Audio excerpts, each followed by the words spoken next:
Welcome to the SnapScale Show, hosted by Mike Yablonowitz and Nathan Bush. In every episode, we explore the real challenges and breakthroughs happening in modern healthcare operations, from navigating compliance to virtual staffing and emerging technology. You will hear real stories from clinics, learn from healthcare leaders, and uncover practical strategies that help you run a smoother, more efficient practice, without losing focus on what matters most: patient care. SnapScale exists to take the pressure off your front office and administration work, so you can get back to doing what you love. Be sure to subscribe to our YouTube channel to get the latest episodes, and visit snapscale.com to learn more. Let's simplify healthcare operations together. This is the SnapScale Show. Hello, everybody, and welcome.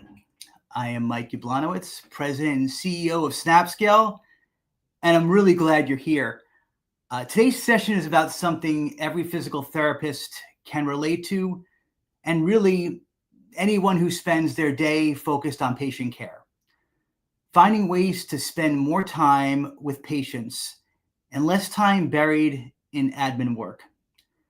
I'm joined by Nathan Bush, our VP of Sales and Marketing, who's helped clinics across the country streamline their operations in a safe and compliant way.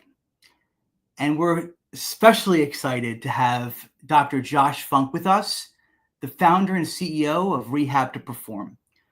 If you follow Josh, you know he's building something special, a company that feels less like a bunch of physical therapy clinics and more like a culture where movement, mindset, and performance all come together. He's going to show how his team uses virtual assistants to simplify daily operations while keeping clinicians focused on what matters most, and that's patient care. Thanks for joining us, and let's dive in. Nathan, over to you. What's up, Mike? Hey, thanks for the introduction, kind words, but when nobody's here to see and hear from me, they're here to hear from Dr. Funk. And so I want to talk and give just a brief introduction. Dr. Funk is a lifelong athlete. He became interested in becoming a physical therapist when going through PT as a D1 lacrosse player at Ohio State. After avoiding shoulder surgery from a torn labrum and rotator cuff, Josh has been entrenched in the world of physical therapy and sports performance. Born and raised in Montgomery, Maryland, and attended Poolsville High School, Josh went on to play D1 lacrosse and earn a BS degree from Ohio State University. Before earning his doctorate of physical therapy degree from the University of Maryland, Baltimore, after earning his physical therapy degree from doctorate in physical therapy from University of Maryland, Baltimore, he opened his first Rehab to Performance store just 3 years later in 2014. With 14 locations across the greater DMV region, Rehab to Perform is redefining the rehab experience, one active adult, athlete, and weekend warrior at a time. Welcome to the show, Dr. Funk. How are you? I'm doing great. Thank you all for having me. Obviously, we've been connected with you all for quite a little bit of time here, seeing the evolution of your company. You all have seen the evolution of our company. And it's been cool just to kind of keep leveling up together. Yeah, absolutely. You know, we talked a little bit off camera, and you've been an athlete, an entrepreneur, and now a dad of a newborn. And I just kind of kick things off. How has that kind of process, how has that discipline of training for athletics and running a company and raising a newborn, how has that discipline and fitness shaped your leadership? I think the biggest thing is, honestly, it's just helped me create habit. And I think at the end of the day, like, we only are able to see people around us, processes around us, continue to evolve and improve as we're able to improve ourselves. So I think that taking things from whether or not it's team-based organizations or just the individual practice of taking care of oneself, we rise or fall to the level that we're able to kind of create for ourselves. So I think, the individual practice of improving myself from a lacrosse player standpoint carried over into the practice of former athlete life, and taking care of myself as an individual, making sure that I'm mentally, emotionally, and physically well. And then seeing that carry over into success from a business standpoint. And then right now, the thing that I would argue that is the most important, but making sure that a young person grows into eventually a young adult that is thriving and is able to take advantage of all of the amazing things that the world has to offer.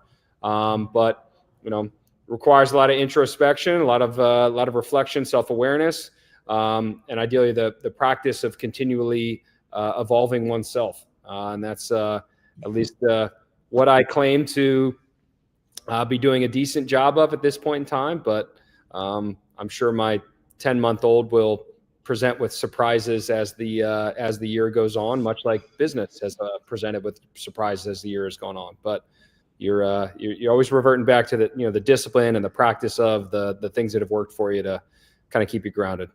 Absolutely. It's my favorite part of life is being a dad. I have a 12-year-old myself, and I just appreciate the aspects of going through life and being able to teach them and develop the child kind of in a way that of things that I believe in and things that are important to me. And, I know that sports and physical activity are important to you. And how do you see that building resilience in kids and professionals today?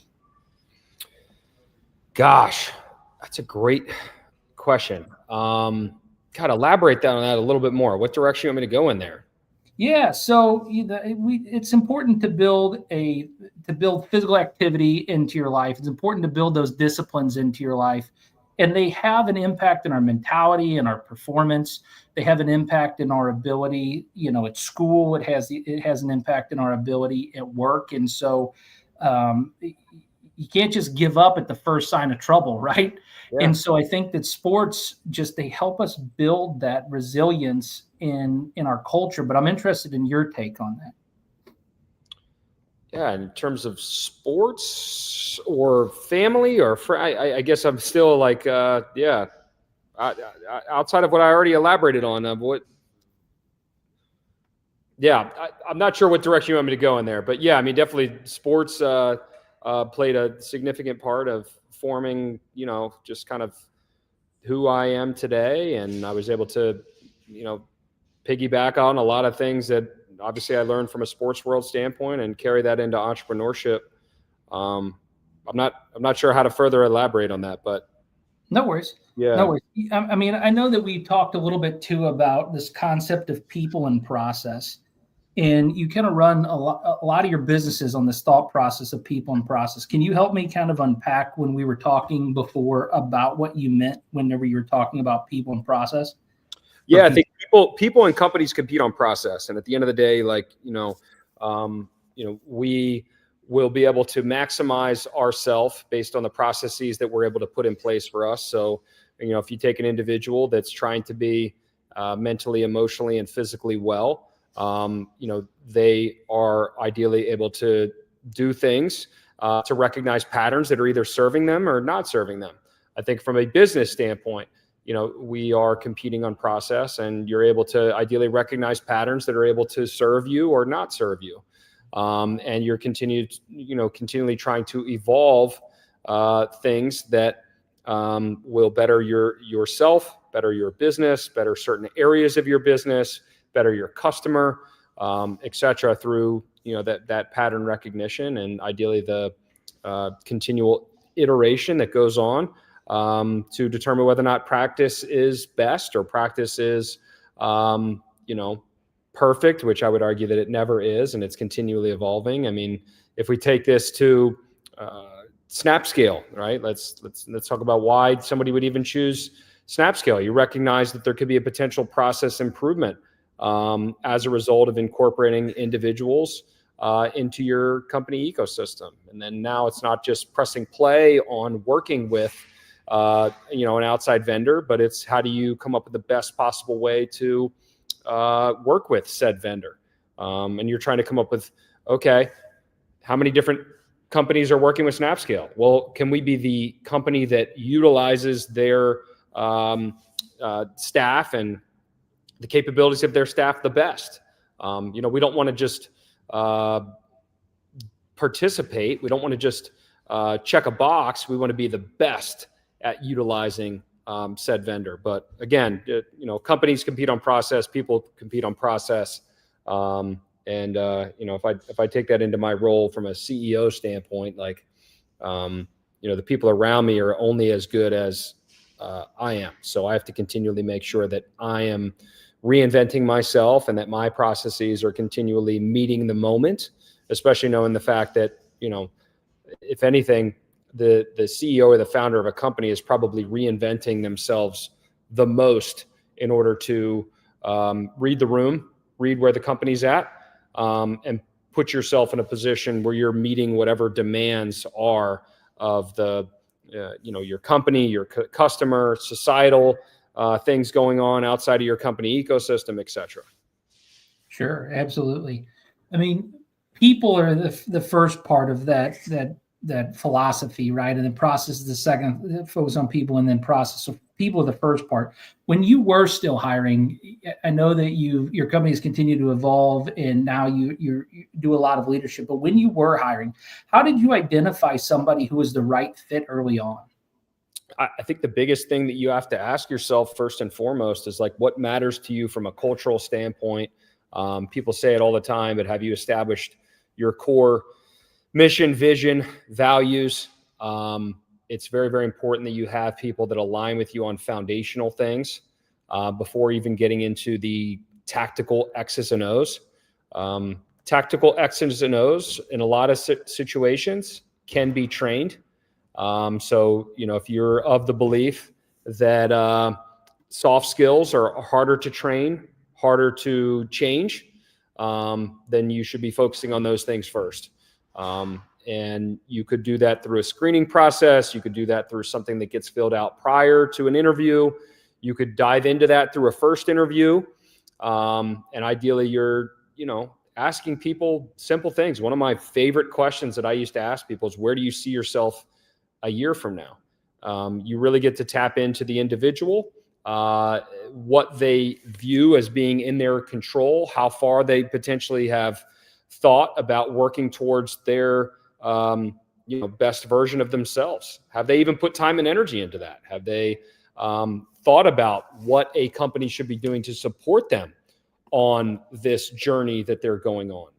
If we have be greater than yesterday over the door, we want to know that we have individuals that are largely of a growth mindset and that are thinking forward. They are forward-thinking individuals. They're doing things to practice improving oneself, especially if we believe that if they're doing that as individuals, that they're going to come in and do that from a professional standpoint and contribute to an ecosystem where everybody professionally is also trying to do that in addition to the personal side. So, those are things that you are trying to tap into psychology, again, as opposed to tactical and X's and O's.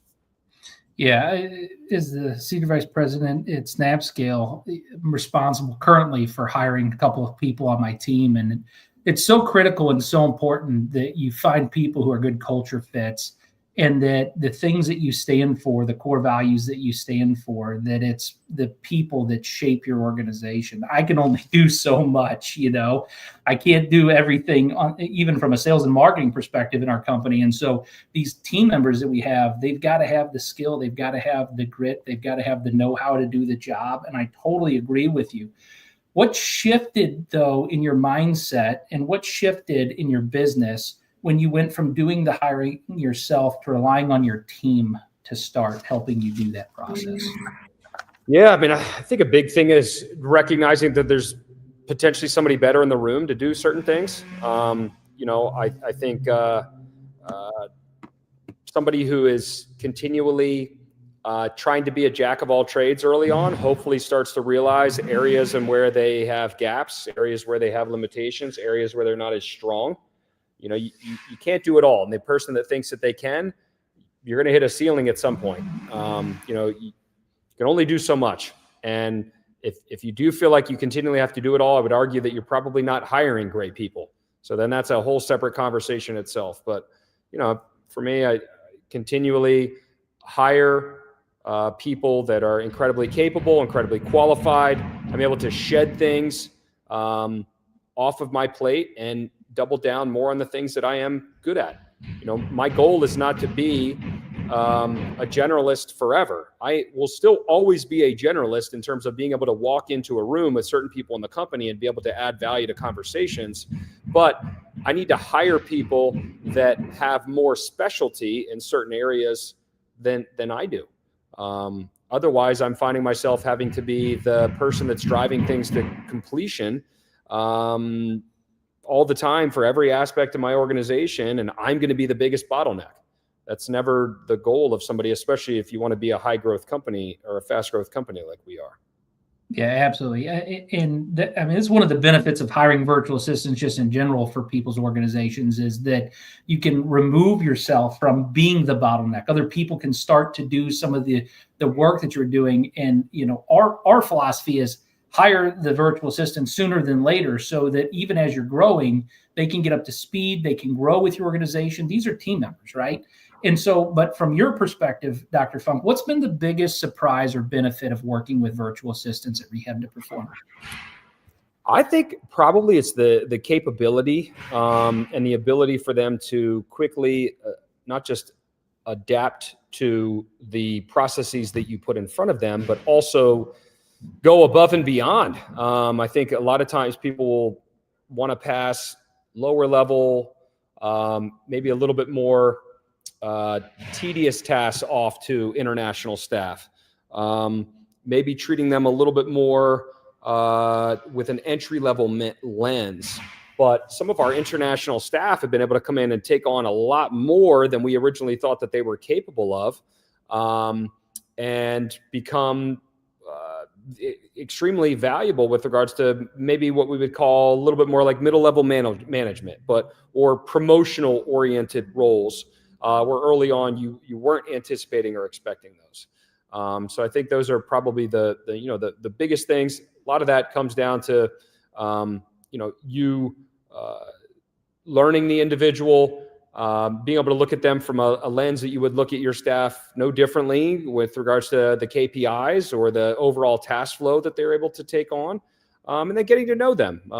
Hey, after your onboarding process, let's say after your 90 days, how are things going? Is this relatively easy? Is this stimulating for you? Where else do you feel like you can add value? Making sure that there's an open door policy with regards to things conversationally, that you're not just delegating, but there is a true reciprocity going on with regards to the learning.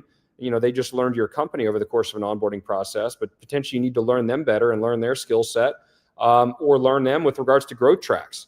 So the discussions that go on hopefully are no different than your staff that is domestic. Yeah, that's critical, I think, is that understanding that a virtual assistant is just establishing a relationship with another team member. This is just another human being. It's another person. We're in the people business. We're in the business of helping supply resources and support the organization, but it's really a people business. It's a staffing agency. At the heart of what we do, it's staffing backed by management and HIPAA compliance. And then you have an organization called SnapScale. And so in the people business, there's challenges that come up. And from your perspective, what do you think has been the hardest part of using virtual assistants in your clinical practice? Oh, man, the hardest part. Because I want to be transparent, right? There's a level of transparency that we want to make sure that we're flushing out for everybody as well. So there's challenges and things that have come up. What are some of those things that you guys have overcome? I think you're probably going to run into a situation where you have certain cultural differences, you have certain time zone differences, that potentially could get a little bit challenging with tasks that involve a little bit more communication. Yeah. Detailed systems, detailed documents, checklists, making sure that you're getting the proper reporting that you need for your team members to oversee those team members. Those are all important pieces to the process of outsourcing, and it can't be overstepped. When you have a remote organization, right? If you're utilizing remote workers, they're not just local, and you're utilizing remote workers, it takes a certain level of managerial skill in order to make sure that things are documented properly, so you can make sure from a leadership perspective that things are getting done. And with that said, how has your team worked to bridge the connection gap between the remote staff and the in-clinic staff? Yeah, I mean, I think it's probably to a certain extent no different than anybody that's just trying to manage remote staff or manage hybrid staff. Biggest thing I can think of is like meeting cadence. Like you need to have meeting cadences. You need to have potential like competencies and quizzes and stuff that determine whether or not somebody's going to be capable doing X, Y, and Z. And then you need to revert back to your KPIs. I mean, at the end of the day, like KPIs are a guiding light for people. Hopefully they're more of your leading indicator KPIs as opposed to your outcome oriented KPIs. I only say that because obviously it's going to, look upstream with regards to how people are able to quickly, adopt to whatever is being asked of them. But yeah, I mean, you're trying to put an individual in a position where they feel like they're part of a team. They might never be able to interact with you in person. And you're trying to make sure that there are certain feedback loops where not just you providing them with an idea of how their performance is, but they also have opportunities to communicate to you with regards to how things are potentially going. Yeah, 100%. And we mentioned earlier that your staff is really the ones now that work with the SnapScale VAs and works with them to keep making the decision whether they're going to stay or whether they're not going to go. What does it say, though, Dr. Funk, about your leadership style and your trust and authority that you hand to your team? Yeah, this is where I just say, quite honestly, like I remember being asked to do this and being like, wow, I'm not necessarily the most qualified person to be on this call right now. I am involved in macro. I'm involved in the superficial side of things. I'm aware of certain decisions that are made. I'm definitely not involved in the mechanics. So, we have a highly capable staff. They know how to run their departments. They know how to oversee people. They understand what we're looking to accomplish from a macro organization, obviously the micro of the department. And for us, largely it's the admin house or the billing / RCM house. They're probably even better being on this call right now than I am. And I am very, very aware of that. Yeah, absolutely. I totally understand that. I want to bring Mike up for just a second because Mike, this is something that I think is near and dear to your heart, this topic of leadership and, not micromanaging team members, but still providing trust and engaging your team members. Mike, how do you, as a CEO of SnapScale, stay engaged as a founder without micromanaging team members? Because you run completely remote and international. Data. I'm telling you, the larger that we get, I feel like the data is allowing us to keep the culture in line as we grow. And it's like a photo finish. It's like as we grow, we get more reports, we get more insight. Because when we were, 30, 40 people, right, I could easily call people and be like, hey, how you feeling, right? Now it's all about how many managers do we have to the talent, or people call it FTE, to make sure that everybody is being seen and heard. Right. So you have to really continue to build culture as you grow based on the data. And that's the biggest thing. It's not, and I'm lucky because, like I was saying in our call today, that if I didn't look at that, then I would have been like a lot of the other companies that we talk about where they grow, right? And they don't think about how that's going to change the culture. They think, I know what I want and everybody else should figure it out. But if you don't have the ability to report on that, it can get lost in translation. So I think that's the biggest thing for us. But one of the things I wanted to say is that the biggest thing I'll say about Dr. Funk's team, though, is, and one of the things that we do in the beginning, right, is we really try to get the companies set up, because working, as Dr. Funk said, working with international staff, whether they're in Missouri or in the Philippines. Now, granted, there's a cultural thing that we help work with. It's still, you need to be able to manage them properly. You need to be able to be ready, like be able to be ready for remoteness, right? And also, you have to also understand that it may not be perfect from day one. Transparently, like I think 3 years ago when we first started, it was a disaster for the first week or two. It was an absolute disaster. And it's okay. It's okay, right? It's okay. Yeah, let's get into like the true nitty gritty of the relationship. Like we started up the first year and then we quit and we said, out, we're not doing this anymore. And then we came back to it and it's gone significantly better. I think that was a limitation of us a little bit. I think it was a limitation of you all. There was some reciprocity of kind of the shared failure. And then we matured. We realized we had to do certain things to make something like this work. So we allocated more time and energy towards it. Early on, when you're doing anything new, I would argue that you need to have an increased cadence. You need to have very, very clear short-term and long-term KPIs. And you need to be very, very diligent about ensuring that whatever it is you're doing is heading in the direction towards those short-term KPIs. And then to be quite honest, you need to know when to pull the plug. Right. And we didn't pull the plug the second time because we worked through it. We chewed on it. We were very, very candid with you all with what was going on that was good, what wasn't good, what we were accountable and responsible for, what you were accountable and responsible for. And then we got to a point now where we have 5 admin VAs and 5 billing VAs, if I remember right. We kind of float back and forth between about 9 or 10 different staff members. And it's not to say stuff's perfect all the time, but there's a certain amount of transparency as to what's going well, a certain amount of transparency as to what we are trying to accomplish from an organizational standpoint.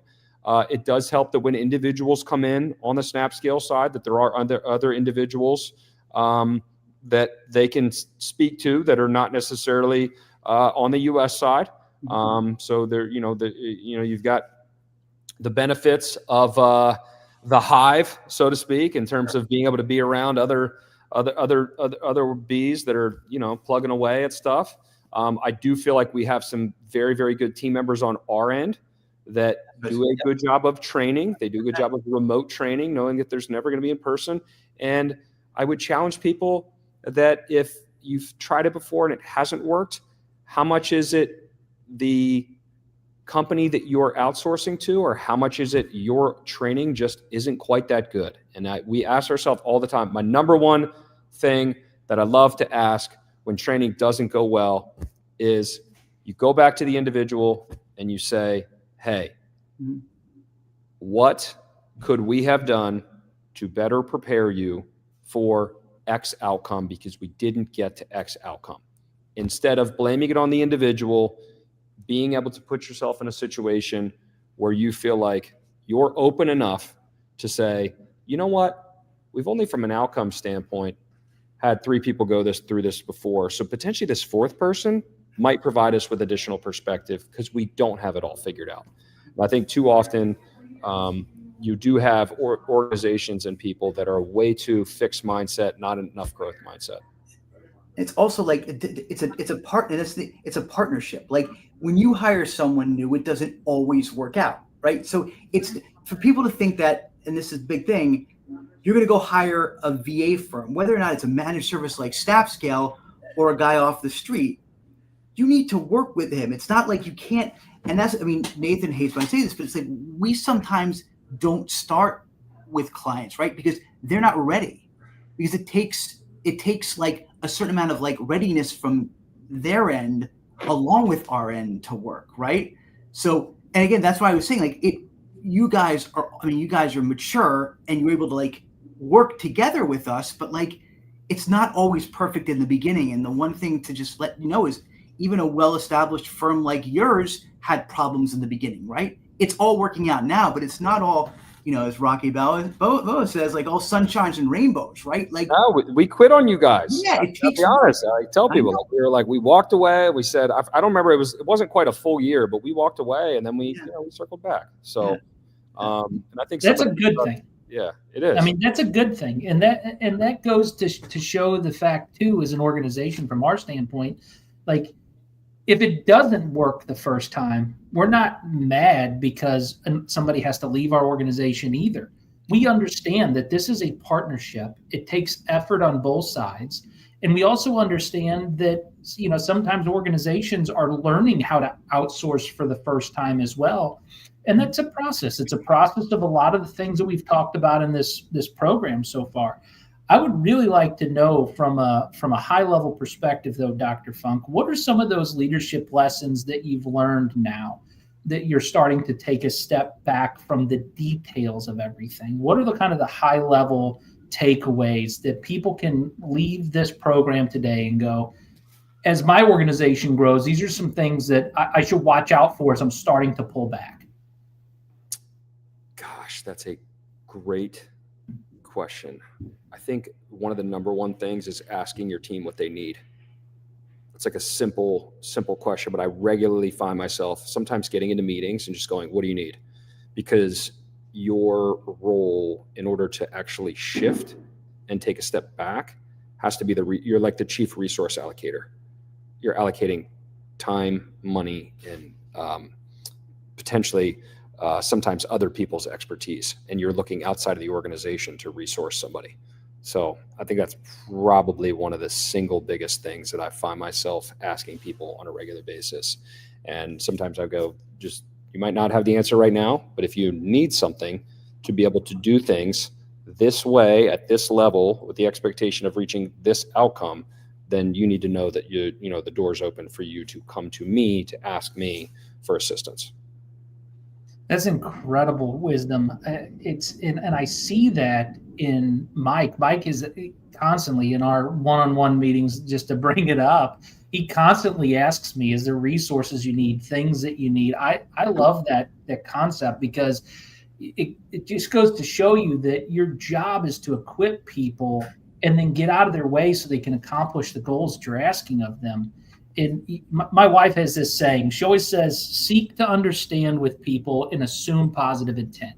And I try to live by that my entire life, where I'm not going out of my way to correct somebody or to jump down somebody's throat. Maybe there was positive intent there and I didn't do something correctly. And so I constantly live by that philosophy of just kind of seeking to understand and assume positive intent. What are some of the big cultural things that you do inside of your culture that somebody could leave this webinar and go, man, I could implement this cultural thing, or I could do this cultural thing, and it had a major impact to Rehab to Perform? It will definitely have an impact in my business. Yeah, I'm going to shout out Rick Lau with Clinic Accelerator, and we adopted High Five Friday.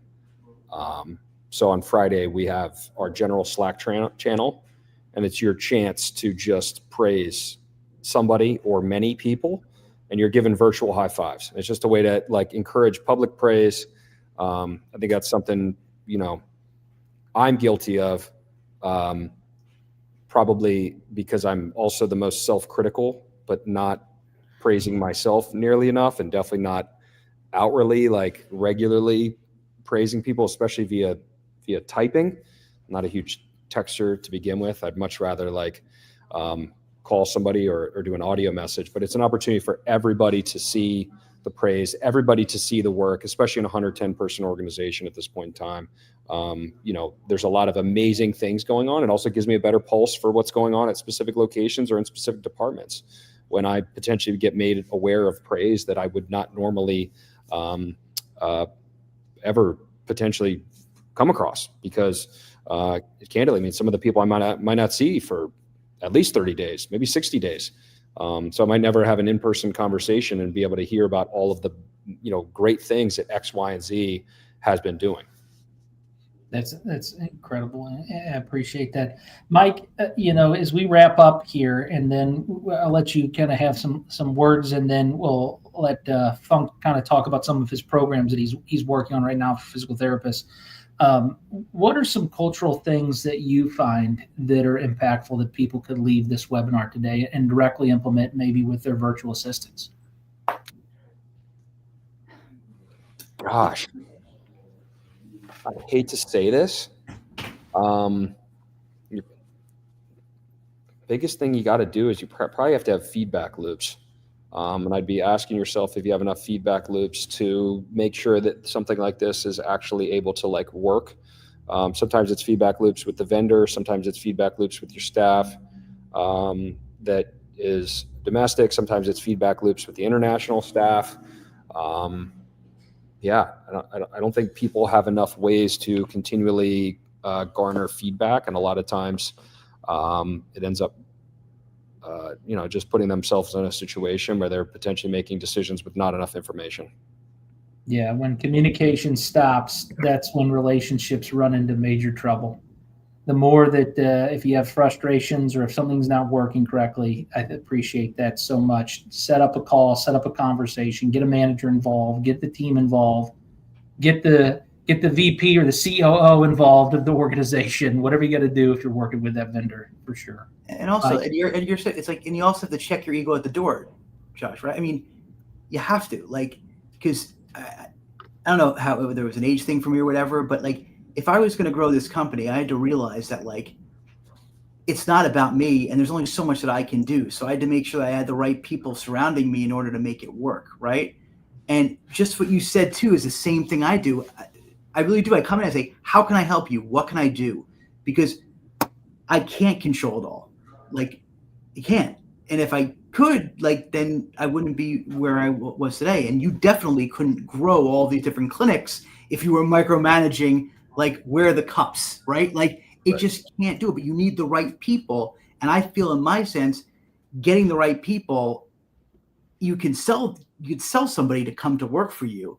But it's being able to empower them and being able to have them think on their own and be able to be confident enough to tell you when they need help is huge. And it's that one thing. If you say, how can I help you? Because it's really the truth. Because you can't grow without the right people around you. So it's like, it's a huge, it's the biggest thing that I learned too, because I couldn't do it. That's why I said data, right? For me, like we run, I mean, you run, but we have, I have 3 different, I do this internationally. We have almost 400 people now.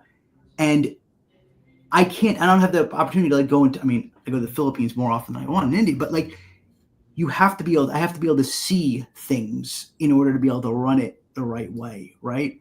So it's just so important. It's so important to the feedback loops. I always use that, right, Nathan? I'm always saying the feedback loop is so important, right? And it's not saying the same thing the same way. It's just different ways to make sure that everybody is understanding. It's the same. I mean, it's just, and that's why you're growing the way you are, right? It's awesome. It's awesome what you're doing. Well, that's what all this is about. And Dr. Funk, I know you got some things going on, and I'm happy to have you share with the audience here and our current clients and customers and all of that kind of stuff. If somebody wanted to learn more about you and want to get involved with the things that you're doing, you want to share some of those things? Yeah, I mean, I could just, for anybody like who's going through the process of trying to figure out if this is, something that is going to work for them or not. I mean, yeah, I'm happy to serve as a resource. I might naturally tag in members of our team. Candidly, again, like we have half the international staff on the admin side, largely helping out with stuff that might be a mix of what you would consider front desk tasks, or say an office manager task, a little bit behind the scenes. And then the other half is on the RCM side. We do have entirely in-house billing. And Jennifer and Monica do a tremendous job of kind of overseeing that. But they're doing everything under the sun from, A to Z on the RCM side. And really, again, tremendous assets. It would be hard to imagine where we would be without making the switch. I'm happy we came back in the relationship. And for anybody who maybe has quick little questions, this, that, the other, happy to connect, whether or not it's LinkedIn, Instagram. I like to stay out of email if at all possible, so I'm not going to give my email out. That's great. Thank you very much, Dr. Funk, for being a part of our show. I can't tell you enough how much we appreciate your client relationship and the effort that you guys put into having a great outsourcing program. And so thank you very much for being a part of our webinar program today as well. I appreciate you. All right, Mike. Well, that'll do it. That'll wrap us up. You want to give some closing thoughts here for everybody based upon the webinar? Just some closing thoughts is just exactly what we were talking about candidly, is the fact that virtual staffing is something that every clinic can use. It's just, you need to be able to communicate. You need to have a plan, and you need to be able to understand that you can't outsource your problems also. You have to be able to work with a provider, whether it's us or it's other companies out there, to kind of go over what it is you're looking for. What are your pain points? What it is that you need the help with, and then use companies like ours with the years of experience of working in your specialties to help round it out and help us show you how best to use virtual services. And if there's teamwork together, it's an amazing opportunity for both us to be involved and for, the clinic and the client to get the needed help, the help that they need to help grow their practice and get out of the day-to-day admin work and spend more time, serving patients.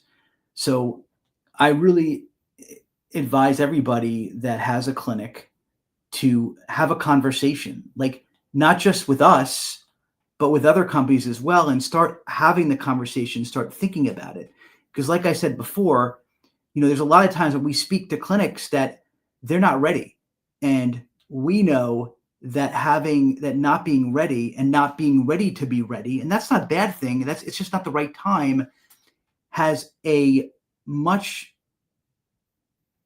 poorer outcome, right? We would rather not get involved at a time that they're not ready than get involved, because we know that it won't work well, and our clients come to us for help.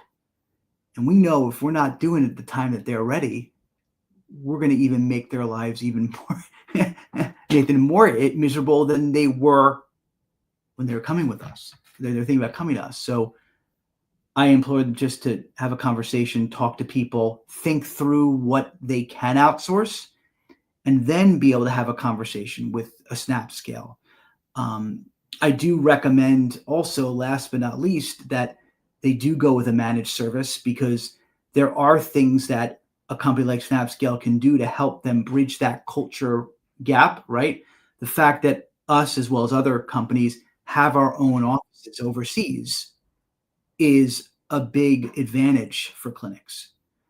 So that's really it, Nathan. I just think that everybody should be thinking about it and talking about it and talking to their leaders about how they can incorporate cost-effective labor to help offload some of the tasks and have the people do more of the patient work, which is why they went to school and why they got involved in patient care in one way or another.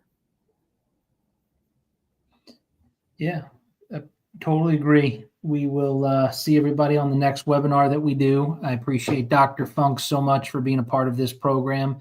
And until next time, guys, let SnapScale be your staffing partner. Go to snapscale.com/start. Talk to you guys later. Bye. Bye, everybody.